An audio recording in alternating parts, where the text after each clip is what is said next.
Welcome back to Regal Physics. आज के इस वीडियो में हम देखेंगे यूजेस ऑफ डायमेंशन। तो लास्ट वीडियो में हमने डायमेंशन क्या होती है, डायमेंशनल फॉर्मूला, ये सारी चीज़ें देखी थी और फ्यू फिजिकल क्वांटिटीज़ की हमने डायमेंशनल फॉर्मूला भी फाइंड की थी। हमने देखा था उसमें कि डायमेंशनल फॉर्मूला कैसे डिराइव करते हैं। तो आज हम देखेंगे यूजेस ऑफ डायमेंशन। तो इसके 3 यूजेस हैं।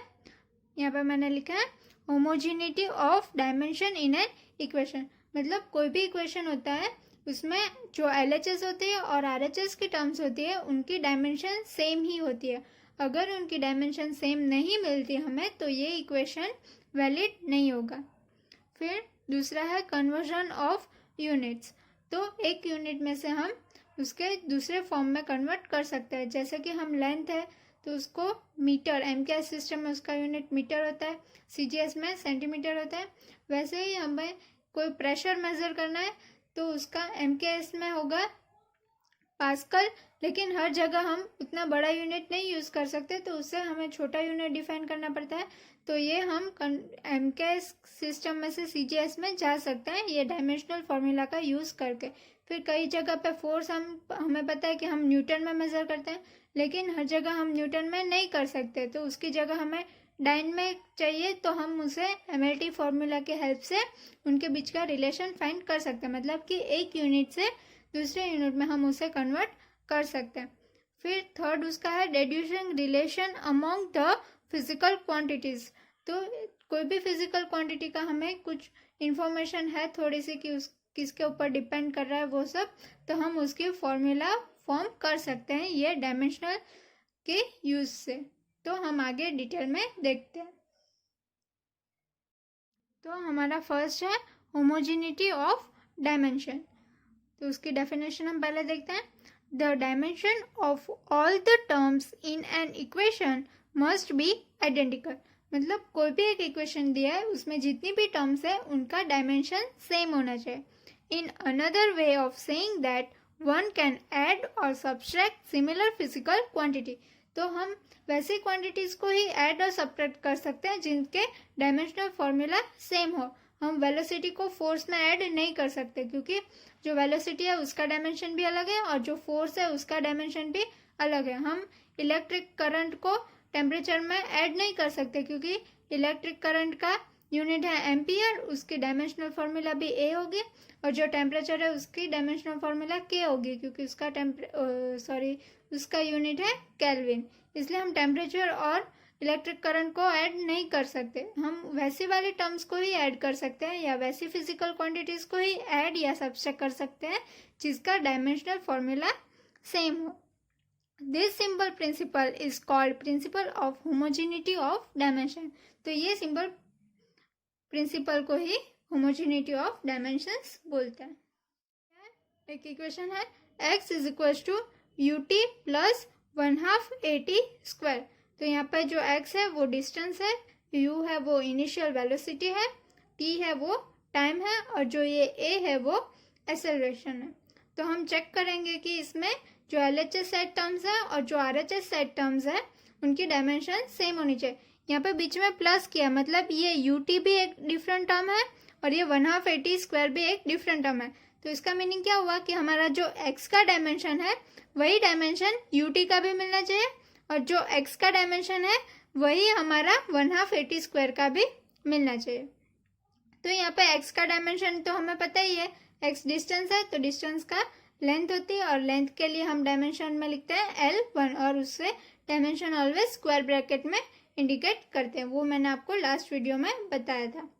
फिर हम नेक्स्ट टर्म लेते हैं ut। तो यहाँ पे u क्या है, वेलोसिटी है और t क्या है, टाइम। तो वेलोसिटी को हम L/T लिख सकते हैं क्योंकि velocity is equal to displacement upon time होता है। तो L/T into time, time t के लिए t होगा तो ये t कैंसिल हो जाएगा तो खाली यहाँ पे L ही बचेगा। तो हमें x और ut दोनों की डायमेंशन सेम मिली, इसकी भी L1 है इसकी भी L1 है। अब हम 1/2 AT स्क्वायर का चेक करते हैं। तो यहाँ पे जो हाफ है वो तो कांस्टेंट है और मैंने आपको कल बताया था कि जो कांस्टेंट होती है वो डायमेंशनलेस होती है। फिर a क्या है, एक्सेलरेशन इनटू टाइम स्क्वायर। तो एक्सेलरेशन की फॉर्मूला क्या होती है, L/T square into T square, T square cancel हो जाएगा और खाली एल बचेगी, तो L1। तो यहाँ पे हम देख सकते हैं कि जो x की डायमेंशन है वही ut की भी है और वही डायमेंशन 1/2 AT स्क्वायर की भी है, तो ये इक्वेशन ट्रू है। अगर हमें कोई भी एक टर्म की यहाँ पे RHS साइड में कोई भी एक टर्म की डायमेंशन अलग मिलती तो ये फॉर्मूला हमारी करेक्ट नहीं होती। तो हम डायमेंशनल फॉर्मूला लगा के चेक कर सकते हैं कि हमारी जो इक्वेशन है वो ट्रू है या नहीं। लेकिन वाइस वर्सा, जो अगर हमारी डायमेंशनल फॉर्मूला हमारी सेम मिल रही है दोनों साइड, तो ये ज़रूरी नहीं है कि हमारी फॉर्मूला करेक्ट ही होगी। लेकिन अगर डायमेंशनल फॉर्मूला गलत मिल रही है, मतलब कि दोनों की मैच नहीं हो रही है, तो डेफिनेटली हमारा इक्वेशन गलत ही होगा। नेक्स्ट हम सेकेंड एग्जाम्पल देखते हैं।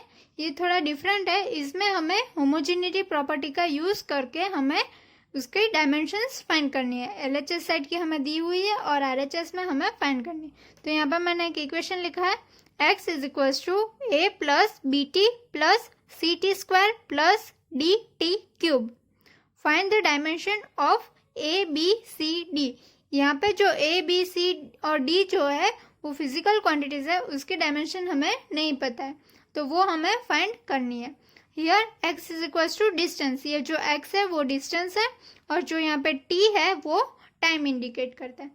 तो हमने होमोजेनिटी प्रॉपर्टी में देखा था कि जो सारी टर्म्स होती है उनकी डायमेंशन सेम होती है, तो यहाँ पे जो x की डायमेंशन होगी वही a की डायमेंशन होगी, जो x की होगी वही bt की होगी, जो x की होगी वही ct स्क्वायर की होगी और जो x की होगी वही dt क्यूब की होगी।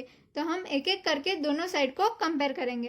तो फर्स्ट हम x के साथ एक x की तो डायमेंशन डिस्टेंस है इसलिए l होगी, हम उसे स्क्वायर ब्रैकेट से रिप्रेजेंट करेंगे। फिर हम x की और a की कंपेयर करेंगे, तो x is equal to dimension of x is equal to dimension of a होगा, लेकिन a की तो x की तो l है इसलिए a की भी डायमेंशन हमें l मिली।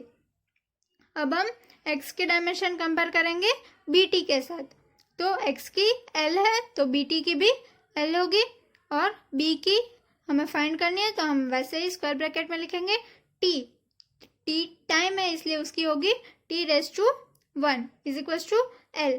तो ये हमें b को फाइंड करनी है इसलिए b को हेड ऑफ द इक्वेशन बनाएंगे, तो L1 और t1 है, यहाँ पर नीचे जाएगा डिनोमिनेटर में जाएगा तो t⁻1, लेकिन फिर से न्यूमरेटर में हम लेंगे तो t⁻1। तो b की हमें क्या मिली, डायमेंशन L1 t-1।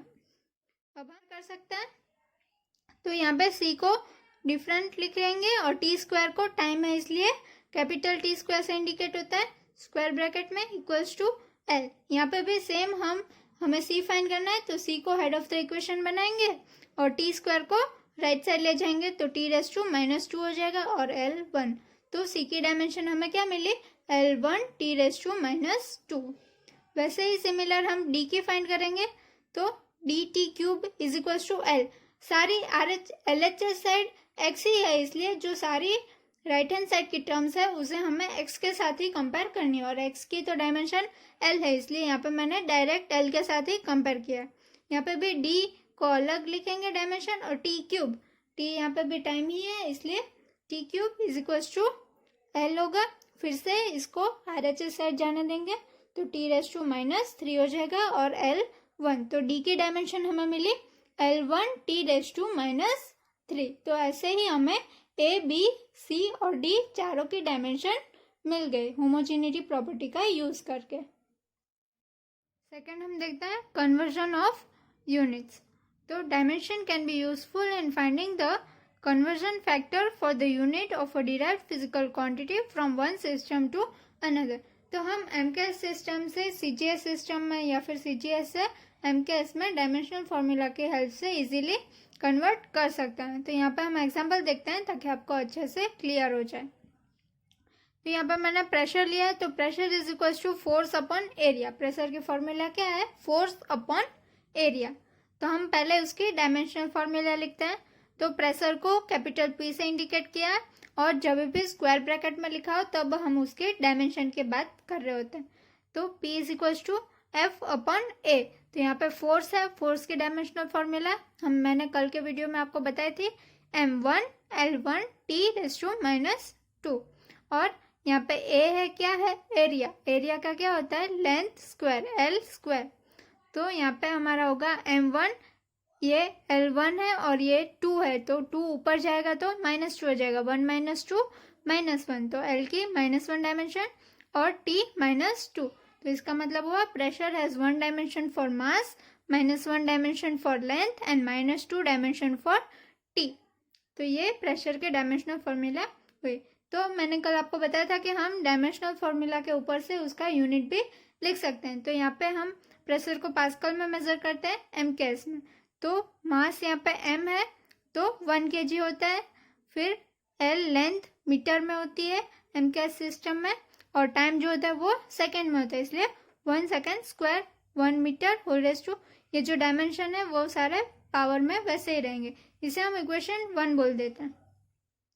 फिर अब उसी को हम CGS सिस्टम में लिखते हैं। तो CGS में ग्राम होता है मास के लिए, लेंथ के लिए सेंटीमीटर होती है और टाइम के लिए सेकेंड ही होती है।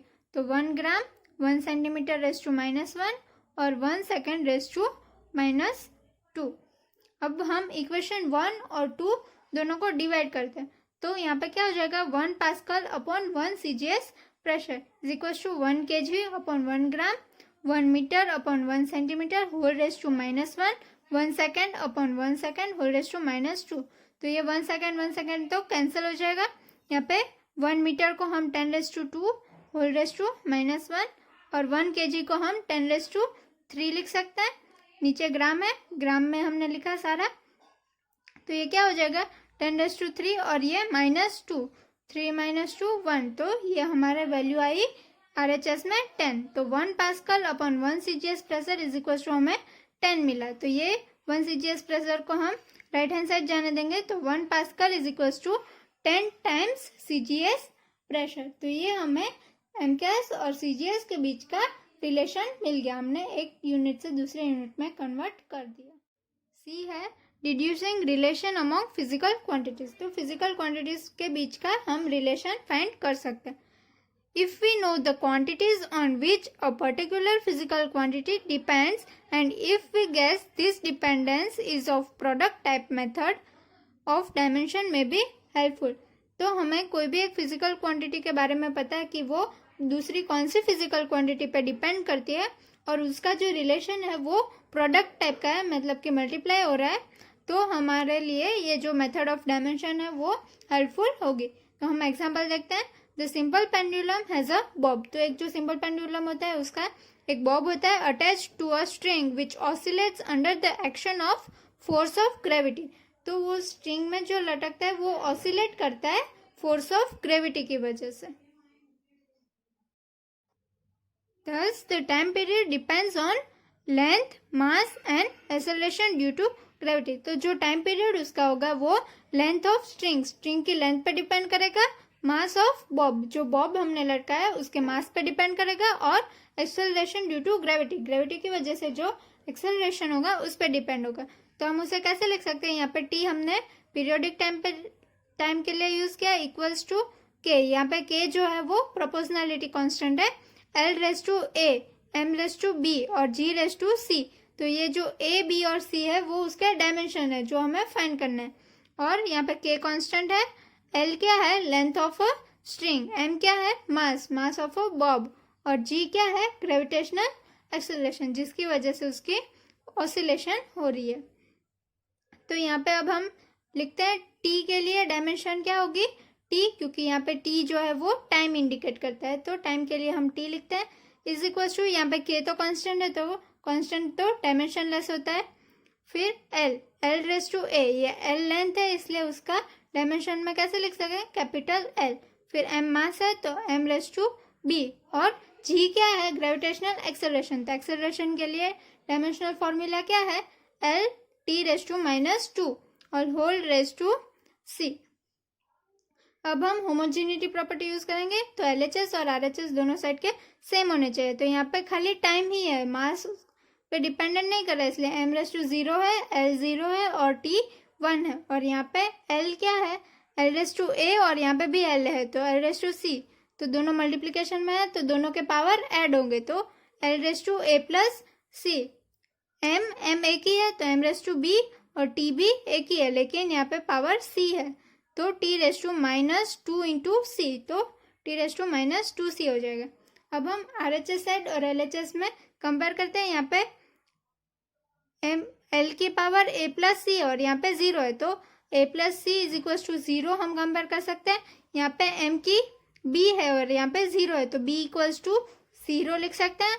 और यहाँ पे T की -2C है और ये साइड T की 1 पावर है तो -2C इज इक्वल टू 1, तो इस पे से हमें B की तो वैल्यू मिल गई 0, C की वैल्यू हमें 1/2 माइनस मिलेगी -1/2, तो इस पे से हम C की वैल्यू लिख सकते हैं। और ये C की वैल्यू हम A प्लस C में पुट करेंगे तो हमें A की वैल्यू भी 1/2 मिल जाएगी।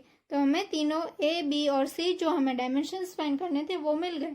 A की 1/2, C की -1/2 और B की 0। तो ये जो पीरियोडिक टाइम है T इज इक्वल टू क्या होगा, K L⁴1/2, क्योंकि A की वैल्यू हमें 1/2 मिली तो इक्वेशन 1 में हम पुट करेंगे M की 0 और G की -1/2। तो यहाँ पे जो हमें पीरियोडिक टाइम मिलेगा वो क्या मिलेगा, T is equal to K√L/G।